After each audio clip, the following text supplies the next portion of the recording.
Il y a beaucoup de sorties en ce moment, mais la descente après Shenli n'est pas forcément évidente. J'ai donc essayé tout plein de choses, dont des genres finalement pas souvent présents sur la chaîne, mais qui font partie intégralement de l'univers drama. Même si on va pas se mentir, je préfère quand même la romance déclinée sous toutes ses formes.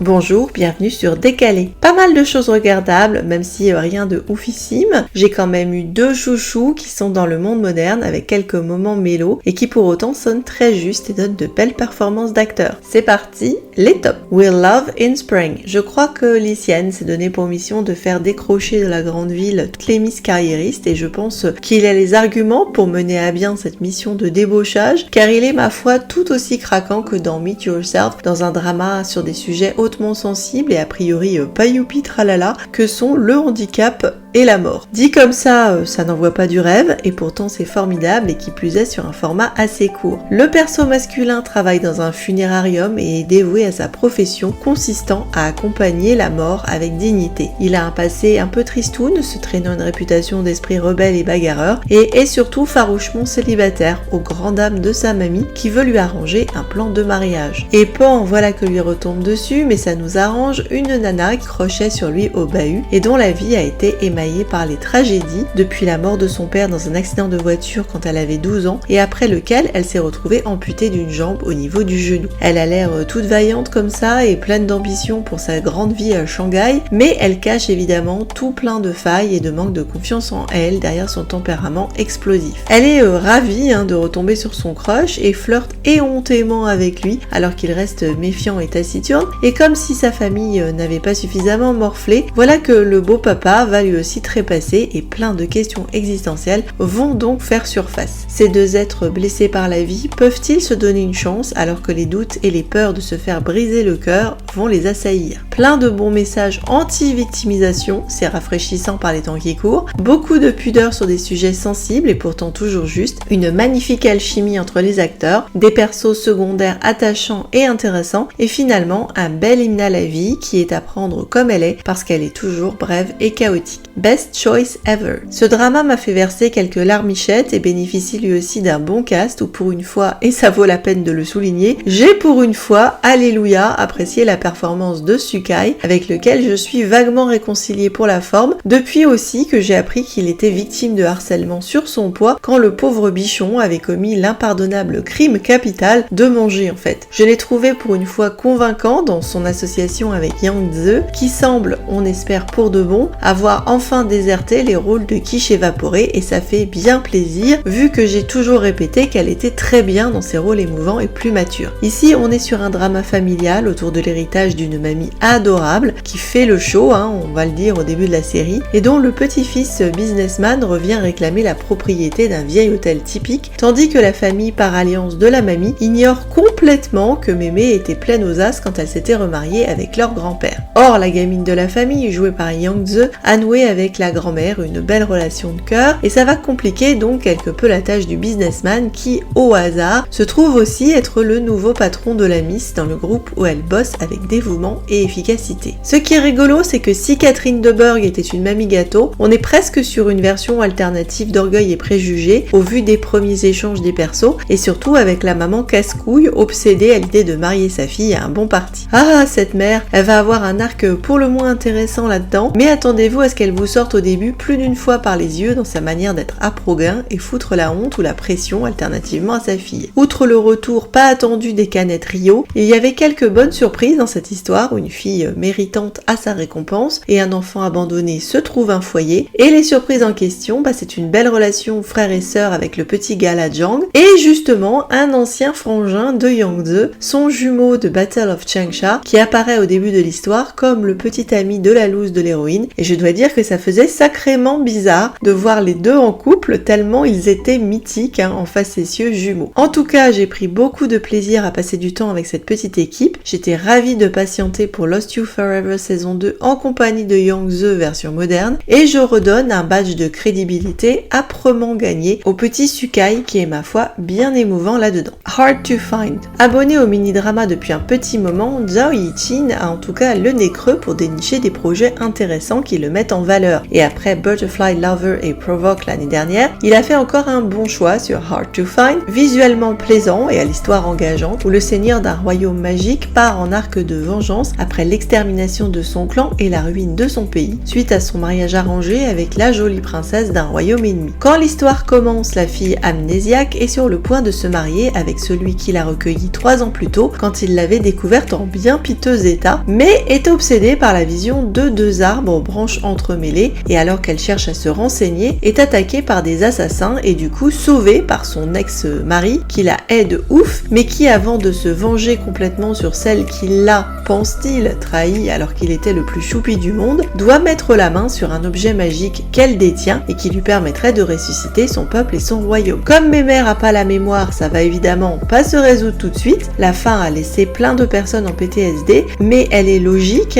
je dois le reconnaître, et en tout cas cela donne une intrigue serrée avec des méchants bien méchants et hauts en couleur, une belle alchimie entre les persos principaux, du visuel de contes de fées et du symbolisme dans un univers intrigant où vous retrouverez avec plaisir le décor de Rivière de Shenli, ce qui me confirme le coin comme le lieu du bonheur et de vraiment belles images. Ma principale critique serait sur la manucure de la nana, car tu as beaucoup de gros plans de ses mains et mon dieu vise les griffes, surtout avec tous les trucs qui lui tombent dessus. Go Back Couple. J'ai été plaisamment surprise par ce drama coréen qui m'était suggéré en recommandation à partir de Queen of Tears, qui a apparemment bien marché sur Netflix, mais que pour l'instant, moi je suis de très loin, n'ayant pas vraiment accroché, alors que cette série de 2017 dont je vais vous parler, je l'ai suivie avec grand bonheur. On est sur un couple de fin trentenaire avec enfants qui divorce après 14 ans de mariage parce que Bobonne n'en peut plus du mari jamais là quand elle a besoin de lui et que clou dans le cercueil, elle le soupçonne suite à un malentendu d'avoir une maîtresse. Mais alors que les deux balancent amèrement leur alliance, je te le donne en 1000 et 1000, les voilà replongés à la fac l'année de leurs 20 ans, avec tous leurs souvenirs, ça aide bien, et bien déterminés à ne pas remettre le couvert, voire même plutôt à donner une chance, pour monsieur à son crush pour une danseuse, et à madame pour le beau gosse dont elle n'avait pas voulu, mais qu'elle sait, par la force des choses, être un garçon avec une carrière prometteuse. Bien sûr, le destin ne les a pas mis là ensemble par hasard à ce point précis, et les force à se croiser sans arrêt, et peut-être à apprendre à se voir sous un nouveau jour, et finalement s'apprécier. Dans le cas du mec, c'est surtout un parcours de rédemption, car Dieu sait s'il se comporte comme un gros con, à tel point d'ailleurs que pour être honnête, moi j'ai shippé jusqu'au bout avec le deuxième mec, bien plus sympa et plus attrayant. Mais la romance n'est pas le seul atout de ce drama, puisque le retour en arrière est surtout l'occasion pour la jeune femme de retrouver sa maman, dont elle n'avait pas pu vraiment faire le deuil, d'ailleurs en partie à cause du mari, et non seulement l'actrice qui joue la maman est épatante, mais la relation mère-fille est vraiment très belle à suivre. Une promenade dans le passé très morale somme toute, mais qui fait du bien et affirme des choses très positives sur le mariage et la famille. Même si,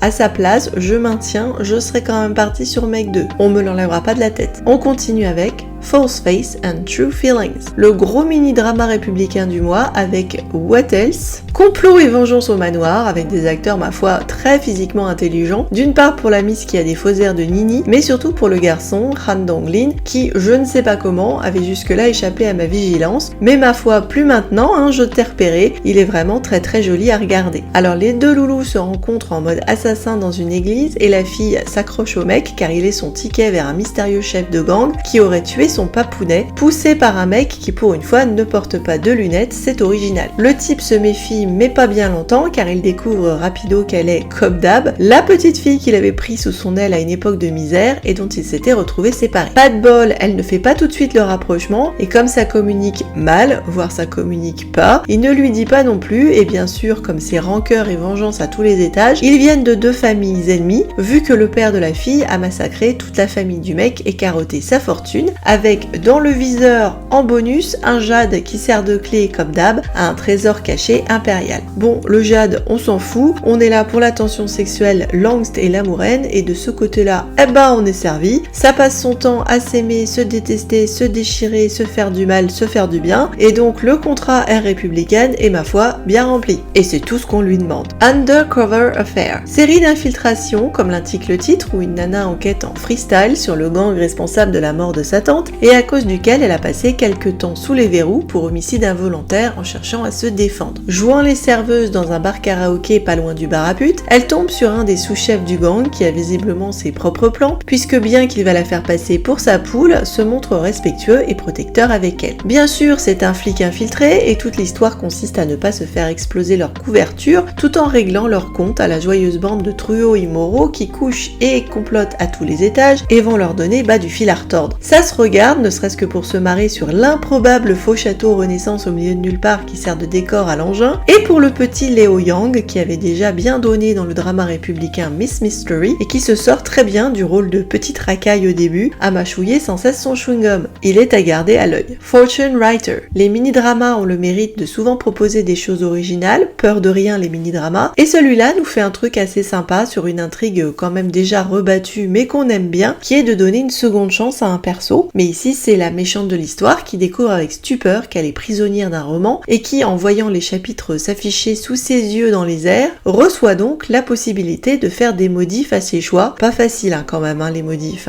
mais bon c'est possible, à commencer pour elle par tenter de sauver sa maman, l'épouse légitime qui doit décaniller, tandis que le pur lotus blanc fille légitime, l'héroïne de tant de nos dramas il faut le dire, est censée entamer une ascension qui peut la mener jusqu'au trône. Notre héroïne jouée par Daisy Lee, qu'on voit souvent dans des mini-dramas, va donc avec difficulté tenter de changer la donne et va donc au passage se retrouver emberlificotée avec un perso masculin qui aurait normalement dû flasher sur la sœur illégitime, ce qu'elle va faire parfois avec des ruses assez machiavéliques, notamment en jouant les victimes. Ça se regarde, mais je signale que je n'ai pas été emballée par l'acteur qui joue le perso masculin principal, que je n'ai pas trouvé très péchu ni convaincant. Wooling Heroes. Drama sympathique, en particulier pour l'occasion de voir le toujours joli Lee Rong-hee, où une fée du ginseng en pleine cultivation va prendre corps et devenir une sympathique nana qui veut jouer les héroïnes, mais va surtout trouver les emmerdes alors qu'elle multiplie les rencontres avec des mecs qui tombent tous amoureux d'elle, mais pourtant vont les uns après les autres se servir d'elle et chercher à l'éliminer, ce que d'ailleurs deux d'entre eux vont réussir très bien. Comme elle est gentille et veut toujours rendre service, elle se fait systématiquement avoir, mais peut compter sans savoir, vu qu'elle a des pertes de mémoire, sur le premier loulou qu'elle avait croisé lors de son apparition et qui est un médecin qui, pour son malheur, vient d'une secte qui interdit de tomber amoureux sous peine de succomber à une malédiction. Le petit couple fonctionne très bien et le coup des ex de la loose est assez réjouissant, ainsi que les résurrections de la fille après un petit tour au trou dans le cimetière. Un bon petit drama qui peut se regarder en bouche-trou justement et qui n'est pas prise de tête. The Dangerous Lover. Encore un très bon petit mini-drama avec en perso masculin un acteur ma foi assez séduisant, mais il y a quand même arnaque sur la marchandise parce que l'amant dangereux, et je souligne qu'on t'accroche sur un gros titre putaclic avec un premier épisode bien engageant, en fait c'est un gros choupinou chamallow, et même si j'ai eu plaisir à suivre ce drama, c'était pas tout à fait ce vers quoi je m'étais engagée et ce pourquoi j'avais préparé mes crackers. Une nana découvre grâce à une prédiction qu'elle se fera buter par le très sexy 7e prince le soir des noces et veut donc fort logiquement magouiller pour s'éviter ce triste sort ainsi que le massacre de sa famille. En menant sa petite enquête, elle fait cependant gourance d'identité et se lie avec ce qu'elle pense être un domestique du prince qui lui rappelle, qui plus est, un mystérieux homme masqué auquel elle avait sauvé les miches quelques années plus tôt et envers lequel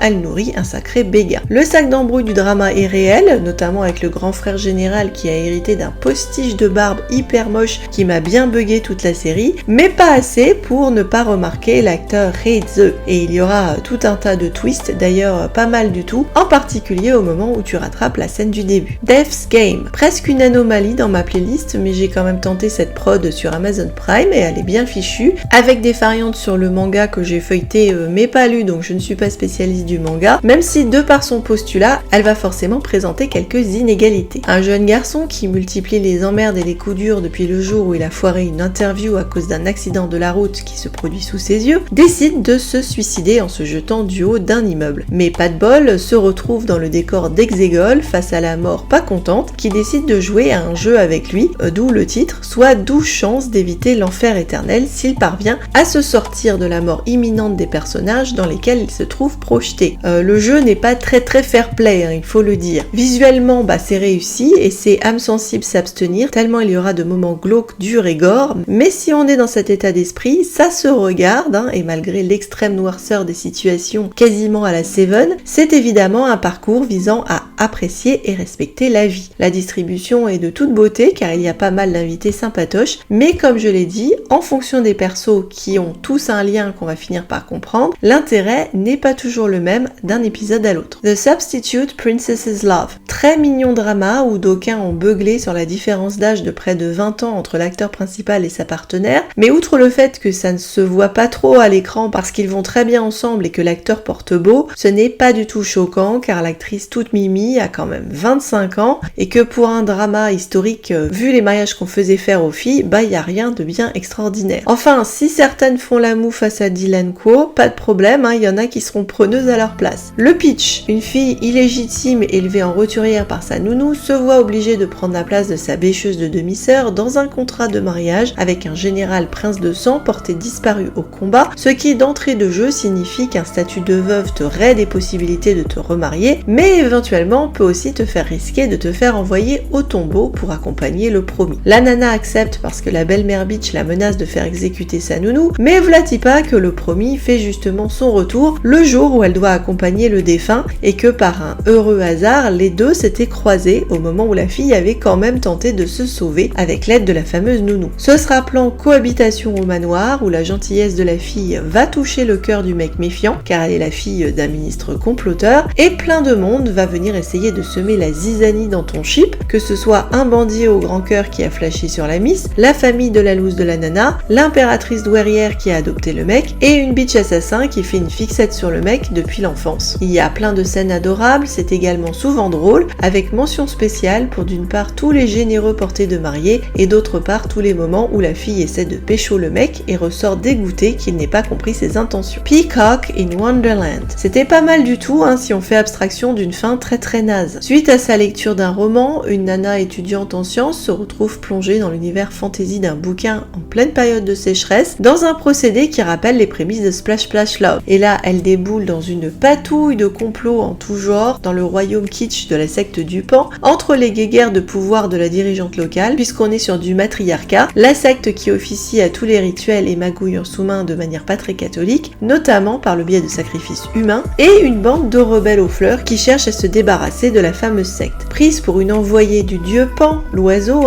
pas le satyre de la mythologie grecque, la louloute finaude grâce à ses connaissances scientifiques pour rester en vie et se frite avec un ministre qui au début se méfie d'elle et dont elle se rapproche assez vite. La fille est particulièrement adorable et forme un très joli couple avec l'acteur plus ambigu. On a un deuxième larron qui va compliquer l'affaire de manière intéressante et assez inattendue, pas tout à fait de l'ordre du triangle amoureux comme on pourrait s'y attendre, et ma foi, j'ai regardé ça avec plaisir jusqu'à sa fin haute boudin qui est franchement dégueulasse. Avant de découvrir qu'il existe une fin alternative mais cochon qu'on peut trouver en ligne et qui aurait été autrement plus satisfaisante. Voilà, vous êtes prévenus. Hometown Cha-Cha-Cha. Série hyper sympathique et solaire avec un cast barré et haut en couleur comme les Coréens en ont le secret, où une dentiste, contrainte de quitter son boulot, décide de s'installer dans un petit village de bord de mer où elle s'est rendue enfant avec sa famille peu avant le décès de sa maman. Alors que son arrivée a été facilitée par l'appui de la patronne du boui-boui local, elle se met rapidement tout le monde à dos avec ses manières de la ville et ses opinions franches sur ce qu'elle considère comme une bande de pecnos. Pour se faire son trou et finir par gagner la confiance des habitants, elle va bénéficier du coup de pouce du fils chéri de la ville et autant bon à tout faire que bon à rien, puisque le garçon brillant fait tous les métiers sans pour autant chercher à faire carrière. Il est carrément pour la slow life. C'est un concours de sourire à faussettes entre les deux acteurs adorables et j'aurais aimé que ça reste comme ça, car c'est peut-être un chouïa trop long et ça passe trop de temps dans les psychodrames. Ah, que ne ferait-on pas dans un drama coréen sans le fameux camion de la mort? Je me demande s'il y a un permis de conduire vu le nombre d'accidents provoqués par des camions dans les séries coréennes. Moralité, les éviter coûte que coûte en tant que piéton ou automobiliste. Dine with Love, drama mignon avec un accent comme son titre l'indique, porté sur le culinaire, donc à ne pas regarder le ventre vide, mais qui va par contre vous donner des envies de cuisiner de bons petits plats. Moi j'ai appliqué une des recettes et ça marchait très bien, je valide. On a un patron psychorigide et pas franchement doué pour la cuisine qui se retrouve à devoir mitonner des petits plats pour une émission de télé-réalité et qui du coup demande à son assistante de lui donner des cours vu que elle a le chic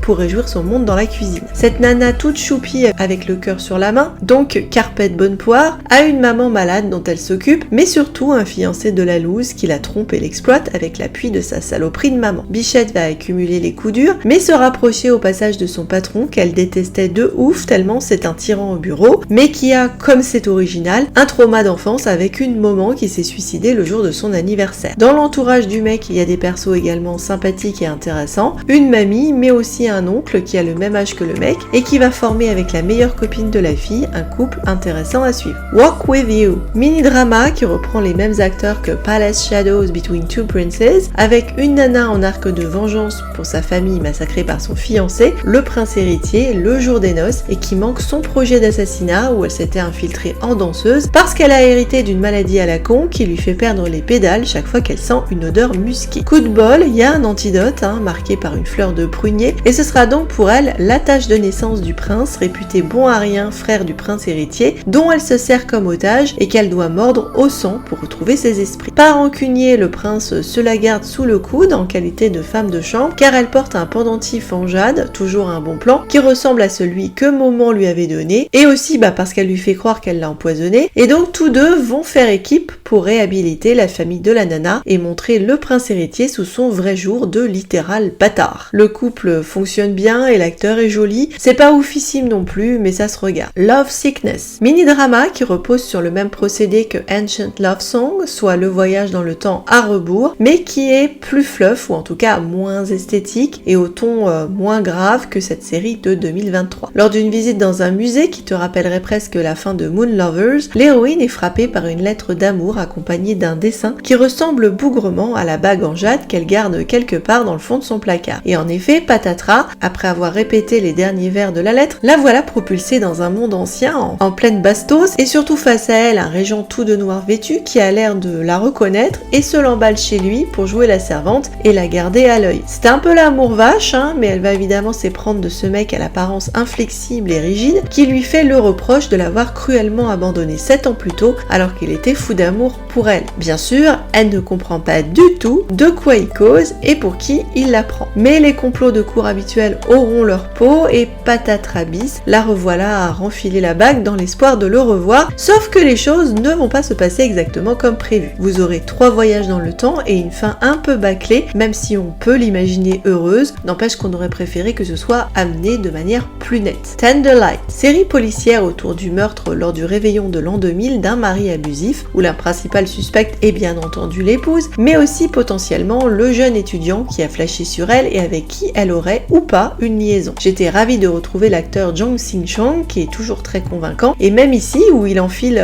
un uniforme d'une classe à Bachot alors qu'il a quand même 28 ans dans la vie réelle. Mais les scènes où il tombe fou amoureux du personnage féminin sont absolument excellentes dans leur transposition de la naissance du désir. Le perso féminin est plus compliqué à cerner, mais c'est conçu comme ça, car elle est la beauté froide de la ville et par conséquent désirée, enviée, détestée par tout un chacun, avec certaines séquences qui font penser au film Malena avec Monica Bellucci, et où on se dit que finalement, être quelconque, c'est pas si mal, vu le pataquès d'embrouille et de merde que la jeune femme va devoir connaître. Car la série va fonctionner en flashback, qui nous sont donnés au fur et à mesure des témoignages des uns et des autres, et aussi de l'enquête menée par 2 policiers, un vieux qui nous saoule à craquer des pipes à sol, et dont la famille est pas mal mêlée au drame, et un jeune qui était camarade de classe du perso féminin à une époque où tous deux avaient visiblement un gros béguin l'un pour l'autre, mais malheureusement sans que ça n'aboutisse, vu ce qui va tomber sur le perso féminin et qu'on va découvrir au fil de l'histoire. C'est vraiment bien joué avec une esthétique intrigante et une ambiance réaliste bien foutue, mais j'ai trouvé que ça traînait un chouïa dans les derniers épisodes et je ne suis pas complètement emballée par la résolution finale. Les flops, Blossoms in Adversity. J'ai l'impression que la série a plutôt bien marché sur Youku, mais de mon côté, je n'ai pas vraiment accroché sur cette série, malgré des premiers épisodes qui partaient pas trop mal, et où, bonus, je retrouvais le frère drama queen de Nini dans The Rise of Phoenixes, ici dans un rôle d'empereur qui paraît sympatoche avec son neveu rentré du front du Nord et qu'il va nommer chef de police, mais qui en fait se révélera plus corsé qu'il en avait l'air. Sinon, c'est une histoire de famille qui met l'accent sur les femmes, puisqu'un clan dont l'influence devenait problématique se fait cibler pour corruption corruption diverses et variées, et tous les mecs de la famille sont donc envoyés en exil, en même temps que les biens sont saisis, laissant donc toutes les nanas de la famille dans de beaux draps, obligées de s'auto-gérer sans sous ni réputation. Heureusement, il y a l'héroïne, une nana débrouillarde et intelligente, qui va perdre ses fiançailles dans l'affaire, et qui du coup va se lancer dans le business en même temps que la réhabilitation du clan, et se retrouver face au chef de police qui était venu chasser tout ce petit monde, sous un masque, ce qui permet donc au mec d'approcher la nana sans qu'elle se doute qu'il a été à l'origine mandaté pour fucker sa life, à l'insu de son plein gré tout de même, il faut le souligner. Ne vous attendez pas à du ennemi à amant ou toute autre variation, les deux vont s'entendre très bien très vite, même si le mec lanterne un bon moment au vu des circonstances, avant de déclarer sa flamme et avouer son rôle dans l'affaire. J'avoue aussi que pour aussi sympathique soit-il, je ne trouve pas les deux acteurs principaux très transcendants. Les images de promo étaient belles, mais que ce soit l'intrigue ou l'ambiance dans le gynécée, ça ne m'a pas accroché, et sans dire que le drama soit mauvais, je le classe dans mes flops parce que c'était une déception et que j'ai passé mon temps à beaucoup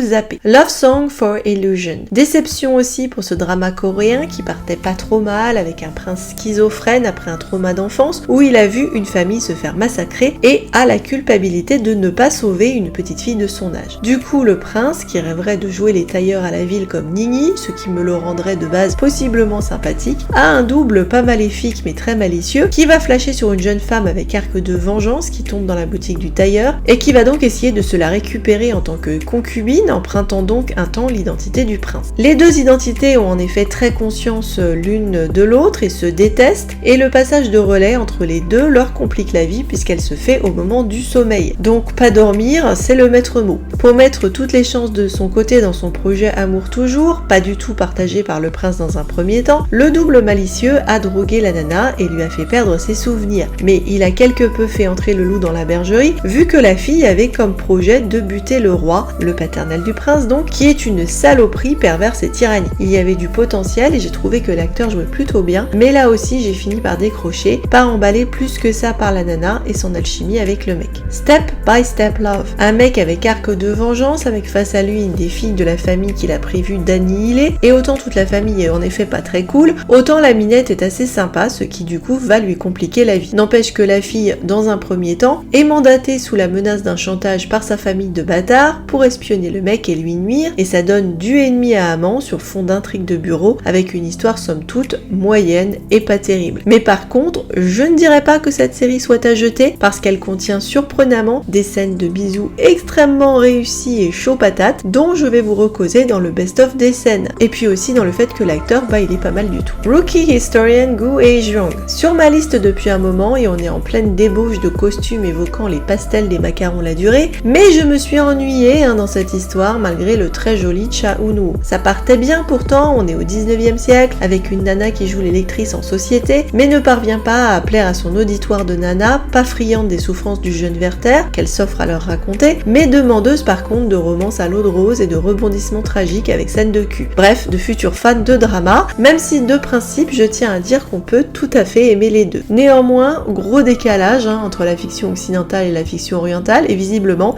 c'est toujours le cas aujourd'hui. Mais la Miss ne mange pas de ce pain-là, trouve l'amour cracra et sans intérêt, et a de plus hautes ambitions intellectuelles, qu'elle va enfin pouvoir concrétiser quand le bureau des historiens de la cour ouvre des postes aux femmes. Et là, elle y retrouve un prince qu'elle avait croisé sans connaître son identité, et qui écrit sous pseudo des romances bien popus, sans avoir pourtant mis la chose en pratique, et qui, s'il a été déçu par son attitude blasée face à lui et son talent, a par contre bien flashé sur la nana. Bon, la vie à la cour, c'est pas la joie, on le sait bien, et la nana a fermement décidé que mariage et enfants, ce serait pas son truc, et que vive la carrière et le boulot. Je ne suis pas une fan de l'actrice, qui était récemment dans Captivating the King, où elle m'avait pas captivée, et je n'ai pas accroché plus que ça à l'histoire ou au perso. Ce drama a par contre une petite particularité qui mérite d'être notée, c'est une anecdote, mais il y a un perso français qui déboule à la cour comme un chien dans un jeu de quilles et qui nous donne quelques moments gratinés, en particulier dans ses cours de langue au perso masculin. Les Ningyi d'or. Meilleur acteur, Lee Sien, que j'aime d'amour dans chaque drama où je l'ai vu depuis Gogo Squid et qui, je le constate, passe du temps dans les rayons sous-vêtements, parce que si je n'ai jamais pu oublier les caleçons XXL de Gogo Squid, il envoie ici aussi sa nana lui acheter des slibards. Et il y a une fixette quand même, je le note. Bon, il est toujours très bien, très juste, très émouvant, voilà, vive Lee Sien. Meilleure actrice, je vais partager entre d'une part Yang Ze, que j'ai beaucoup aimé dans Best Choice Ever, mais il est vrai que j'ai toujours beaucoup d'affection pour cette actrice, je ne peux pas ne pas mettre aussi en avant la délicate Jo Yu-tong dans un rôle à fleur de peau, et c'était une joie pour moi de redécouvrir ici cette actrice. Meilleur acteur dans un second rôle. Aucun nom particulier, mais pour une fois une accolade au cast de Devs Game dans son ensemble, où il y a quand même un sacré paquet de performances au hasard des réincarnations du perso masculin. Déjà j'étais contente de revoir Choi Si-won, mais il y a tout un tas de surprises. Meilleure actrice dans un second rôle. Honneur aux anciennes, avec d'une part l'adorable mamie Woo Yeon-shu, qui est quasiment une Denise Gray chinoise dans sa malice et sa joie de vivre, une grande dame dont j'ai adoré la relation avec ses deux petits-enfants et dont la disparition m'a vraiment fait verser ma larmichette. Mais aussi l'impériale Kim Mi-kyung, qui joue la maman du perso masculin dans Devs Game, mais qui est absolument épatante dans Go Back Couple, où de plus elle va nous exécuter un moonwalk de folie. Toujours un plaisir de retrouver cette actrice dans les séries coréennes. Meilleure musique. Des chansons très sympas dans Will Love in Spring, ce sera donc le côté moderne de la playlist,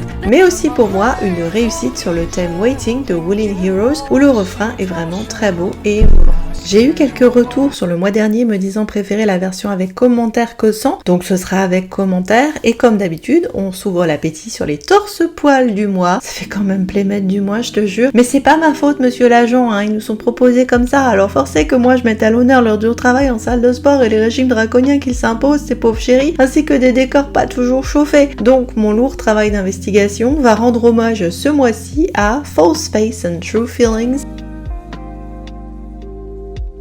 Dangerous Lover, qui sait nous prendre par les sentiments dès le premier épisode, Undercover Affair, parce que quitte à être sous couverture, autant être sans chemise,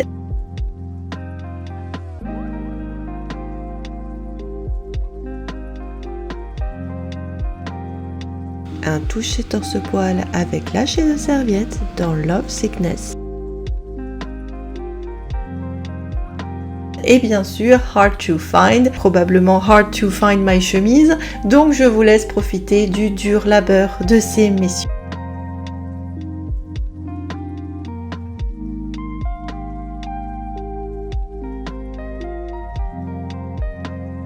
Sinon, que retiendrai-je ce mois-ci? Un joli pont aux lucioles, vu à deux époques différentes dans Go Back Couple. Dans Hard to Find, une sexy scène au miroir avec boucle d'oreille grenade, tout un symbole, ainsi que la scène de mariage bucolique est très originale par rapport à nos scènes habituelles. Donc, ça nous changeait tellement que j'ai décidé de la mettre parce qu'elle est jolie tout plein. La scène d'ouverture chaud patate est bien tordue de The Dangerous Lover. Toujours dans la chaude pataterie, l'électrisant bisou au bureau de Step by Step Love, ainsi que la scène d'ascenseur. On est au niveau raclette là. Pour vous donner des avant-goûts d'été, deux scènes de plage, une dans Rookie Historian et une dans Hometown Cha-Cha-Cha. Dans False Face True Feelings, de bons bisous passionnés, parce que oui, c'est possible, Lin Gang-sin, de faire du bisou passionné, prends-en de la graine. Mais on en a également des bons dans Love Sickness et dans The Substitute Princess's Love. Les scènes de désir brut et élégamment érotique dans Tender Light, lorsque le jeune homme flash sur la belle du village. Dans Best Choice Ever, la scène de la pastèque, le lavage des draps que la fille lit comme une scène frère et sœur, mais que le mec espère comme un avant-goût de vie maritale, et le beau bisou sur le bus à l'impérial au milieu des bulles. Le top du mois,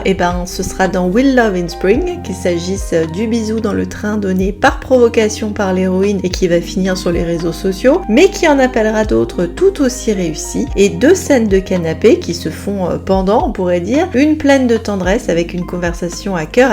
et la deuxième à corps, un soir de nouvel an, qui tourne au drame tellement en fait c'est pas si simple de livrer son corps, son cœur et son âme, encore plus dans le cas d'un handicap. Voilà pour ce mois-ci, je constate qu'on se rapproche un peu plus chaque mois de la deuxième partie tant attendue de Lost You Forever. Je suis très curieuse de savoir, donc dites-le moi en commentaire ce que vous regardez en ce moment, quels sont vos coups de cœur ou les séries que vous attendez avec le plus d'impatience. Un petit like, un petit partage si vous avez passé un bon moment, ça fait toujours plaisir monsieur dame, et n'oubliez pas de vous abonner si vous me découvrez aujourd'hui par hasard. On se retrouve le mois prochain, j'espère pas par hasard, avec sûrement plein de trucs dans ma musette. En attendant, bon binge watch.